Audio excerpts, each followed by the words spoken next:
வணக்கம். இன்றைய மாவட்ட செய்திகள். தஞ்சாவூர் தொகுதிக்குட்பட்ட பட்டுக்கோட்டையில் 100% வாக்களிக்க வலியுறுத்தி தஞ்சை மாவட்ட வருவாய்த்துறை அலுவலர்களால் விழிப்புணர்வு பிரச்சாரம் நடத்தப்படுகிறது. அதன் ஒரு பகுதியாக இன்று அதிராம்பட்டினம் அடுத்த ராஜாமடம் கீழத்தோட்டம் கடற்கரை பகுதியில் மணல் சிற்பம் மூலம் விழிப்புணர்வு ஏற்படுத்தப்பட்டது. வருவாய் கோட்டாட்சியர் ஜெயஸ்ரீ தலைமையில் நடந்த இந்நிகழ்ச்சியில் வருவாய்த்துறை அலுவலர்கள், மீனவர்கள் ஓட்டு போட உறுதிமொழி எடுத்தனர்.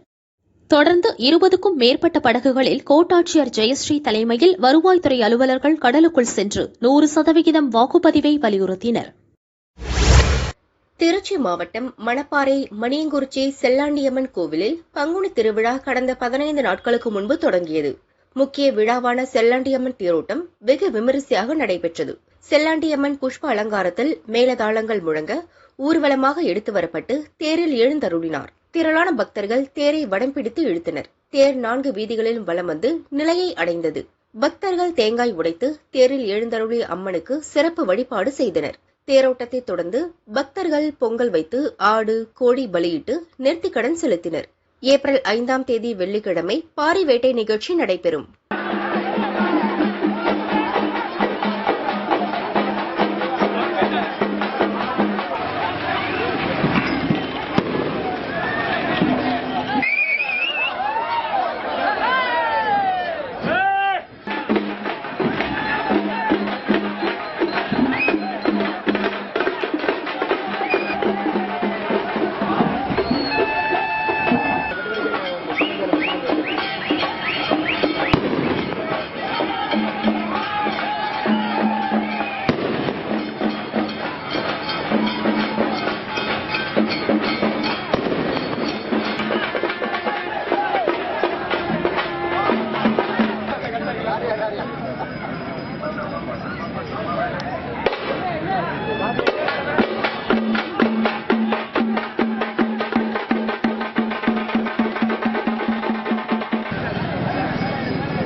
ஹரியானா மாநிலத்தில் தேசிய அளவிலான மலைவழி சாலை சைக்கிள் பந்தயம் நடைபெற்றது. டெல்லி, கேரளா, மகாராஷ்டிரா, உத்தரப்பிரதேசம், ராஜஸ்தான் உள்ளிட்ட பல்வேறு மாநிலங்களில் இருந்து 500க்கும் மேற்பட்ட போட்டியாளர்கள் பங்கேற்றனர். கோவையிலிருந்து தமிழக அணி சார்பாக ஆசிரம் பள்ளி மாணவி ஹாசினி 14 வயதுக்கு உட்பட்ட பிரிவில் 2 தங்கப்பதக்கமும், மாணவர்கள் பிரிவில் 9ஆம் வகுப்பு மாணவன் பிரணேஷ் 2 தங்கப்பதக்கமும், 16 வயதுக்கு உட்பட்ட பிரிவில் 11ஆம் வகுப்பு மாணவி சௌபர்ணிகா 2 வெண்கலப் பதக்கங்களும் வென்று தமிழகத்திற்கு பெருமை சேர்த்துள்ளனர். கோவை திரும்பிய மாணவர்களுக்கு ரயில் நிலையத்தில் உற்சாக வரவேற்பு அளிக்கப்பட்டது. ஆசிரம் பள்ளி தாளாளர் தேவேந்திரன், நிர்வாக இயக்குநர் கௌரி உதயேந்திரன் மற்றும் கோவை சைக்கிளிங் அசோசியேஷன் செயலாளர் கிருஷ்ணமூர்த்தி ஆகியோர் வாழ்த்தினர். போட்டியில் தமிழ்நாடு அணி சப் ஜூனியர் பிரிவில் ஒட்டுமொத்த சாம்பியன் பட்டத்தை வென்றது.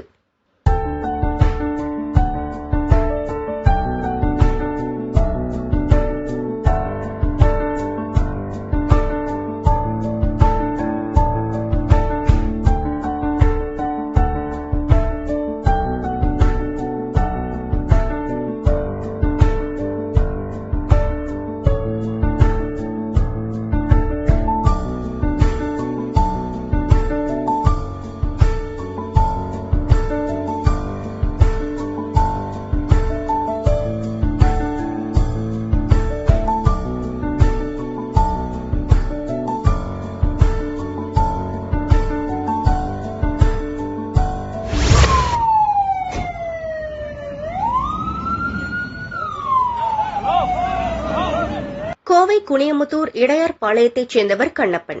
இவரது தோட்டத்தில் 5க்கும் மேற்பட்ட குடோன்களில் சுரேஷ் என்பவர் பிளாஸ்டிக் பொருட்கள் மற்றும் தலையணை செய்யக்கூடிய பஞ்சுகள் வைத்துள்ளார்.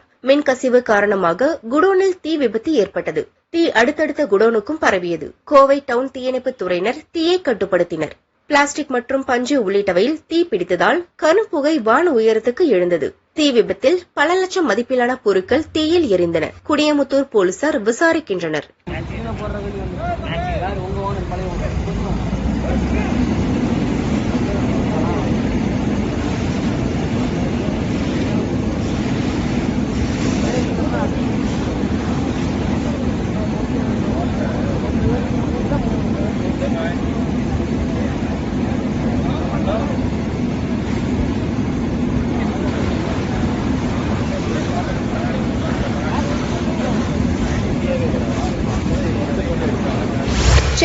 மாவட்டம் தத்தலூர் ஊராட்சியில் 100% வாக்களிக்க வேண்டும் என உழவர் நலன் மற்றும் உள்ளாட்சித்துறை சார்பில் தேர்தல் விழிப்புணர்வு நிகழ்ச்சி நடைபெற்றது. நிகழ்ச்சிக்கு ஸ்ரீபெரும்புதூர் தொகுதி தேர்தல் அதிகாரி அருள்ராஜ் மற்றும் காஞ்சிபுரம் மற்றும் ஸ்ரீபெரும்புதூர் தொகுதி தேர்தல் பொது பார்வையாளர் அபிஷேக் சந்திரா கலந்து கொண்டு விழிப்புணர்வு பேரணியை துவக்கி வைத்தனர்.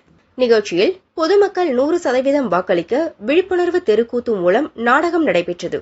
பெண்கள், ஊர் பொதுமக்கள் என 500க்கும் மேற்பட்டோர் பங்கேற்றனர். அது எடுத்த உடனே அது யாரு அந்த பேர்ல வரல தலைவர்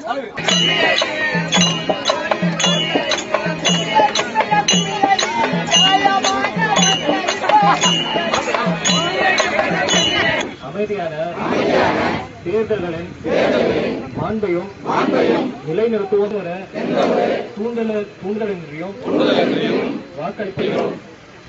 புதுச்சேரி அதிமுக தலைமை அலுவலகத்தில் மாநில செயலாளர் அன்பழகன் செய்தியாளர்களை சந்தித்தார். கீழ்மட்டத்தில் இருக்கக்கூடிய அரசு அதிகாரிகள், அரசு இயந்திரம் முழுமையாக பிஜேபி வேட்பாளருடைய வெற்றிக்காக பாடுபட்டு வருகின்றது. இது இதே நிலை நீடித்தால் பிற வேட்பாளர்களுக்கு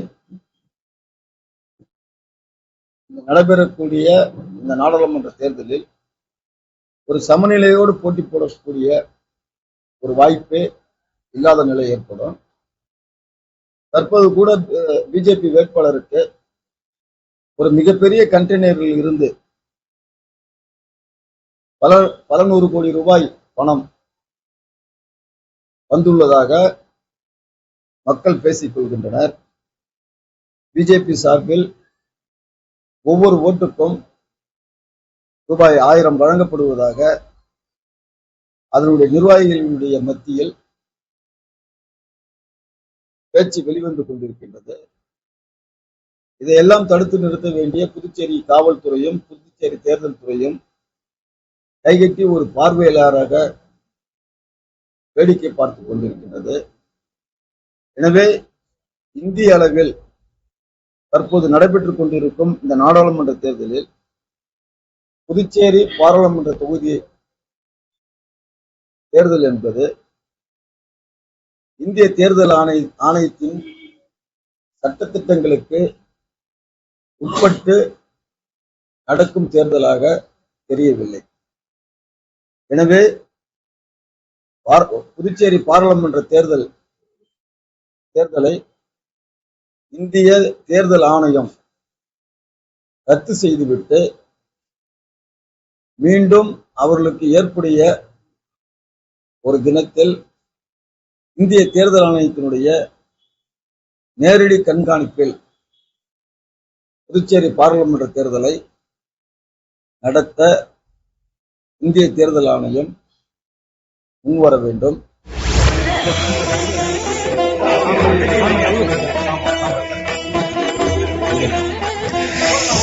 ஆரணி மற்றும் திருவண்ணாமலை லோக்சபா வேட்பாளர்களை ஆதரித்து ஓட்டு சேகரித்த முதல்வர் ஸ்டாலின் இன்று திருவண்ணாமலை வந்தார். அவரது மனைவி துர்காவும் உடன் வந்திருந்தார். துர்கா ஸ்டாலின் அருணாச்சலேஸ்வரர் கோவிலுக்கு சென்று விநாயகர், அருணாச்சலேஸ்வரர், உண்ணாமலையம்மன் சுவாமியை வழிபட்டார். கோவில் நிர்வாகம் மற்றும் கோவில் குருக்கள் பிரசாதம் வழங்கி கௌரவித்தனர்.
சென்னையில் இந்தியா கூட்டணி கட்சி சார்பில் போட்டியிடும் காங்கிரஸ் வேட்பாளர் வைத்திலிங்கத்திற்கு ஆதரவாக கதிர்காமம் தொகுதி திமுக சார்பில் மாநில அமைப்பாளர் சிவா காராமணிக்குப்பம் பகுதியில் வீடு வீடாக ஓட்டு சேகரிப்பில் ஈடுபட்டார்.